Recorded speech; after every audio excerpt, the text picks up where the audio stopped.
Municipal chairman JC Prabhakar Reddy ఎక్కడా తగ్గడం లేదు. Kadapa RTPP fly ash contract విషయంలో ఆయన వెనక్కు పోవడం లేదు. తాను తప్పు చేయలేదు అని జేసీ ప్రభాకర్ రెడ్డి గట్టిగా నమ్ముతున్నారు. అందుకోసమే పార్టీ అధినేత చంద్రబాబు వార్నింగ్లను కూడా పెద్దగా పట్టించుకోనట్లే కనపడుతోంది. తన అనుచరులకు దక్కాల్సిన కాంట్రాక్టులను వేరే వాళ్లు ఎగరేసుకుపోతుంటే చూస్తూ ఊరుకునేది లేదు అని, ఎంతవరకైనా వెళతాను అని జేసీ ప్రభాకర్ రెడ్డి తన సన్నిహితులతో అన్నట్లు తెలిసింది. దీంతో తాడిపత్రి నియోజకవర్గంలో ఉన్న సిమెంట్ ఫ్యాక్టరీకి ఫ్లై యాష్ ఎగుమతులపై ఇంకా రాయలసీమ జిల్లాలో ప్రతిష్టంభన కొనసాగుతూనే ఉంది. Tadipatri municipal chairman JC Prabhakar Reddy, Jammalamadugu MLA Adinarayana రెడ్డిల మధ్య పంచాయతీ తెగేటట్లు కనిపించడం లేదు.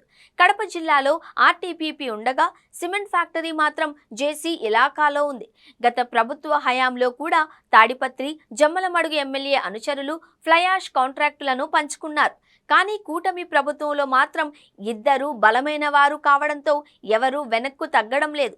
తమ అనుచరుల కోసమేనని చెబుతూ ఉన్నప్పటికీ ఫ్లై యాష్తో భారీ ఆదాయం వస్తూ ఉండడంతో దానిని వదులుకునేందుకు ఇద్దరు నేతలు సిద్ధంగా లేరు. ఒకరు టీడీపీకి కాగా మరొకరు బీజేపీ నేతగా ఉన్నారు. ఇద్దరు ససేమీరా అంటూ ఉండడంతో ఎవరిని కాదనలేక పార్టీ నాయకత్వం ఇబ్బందులు పడుతోంది. జేసీ ప్రభాకర్ రెడ్డి ఎవరు చెప్పినా వినరు.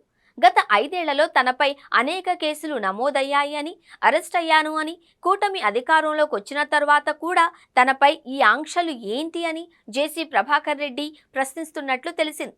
మరోవైపు చంద్రబాబు నాయుడు మాత్రం ఇరు వర్గాల మధ్య రాజీ కుదిర్చేందుకు చేసిన ప్రయత్నాలు ఫలించలేదు అంటున్నారు.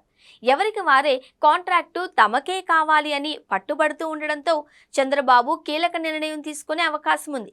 జేసీ ప్రభాకర్ రెడ్డి మాత్రం తాను చంద్రబాబు అంత మంచివాడిని కాదు అంటూ హెచ్చరికలు ప్రభుత్వాలకు పంపుతానే ఉన్నారు.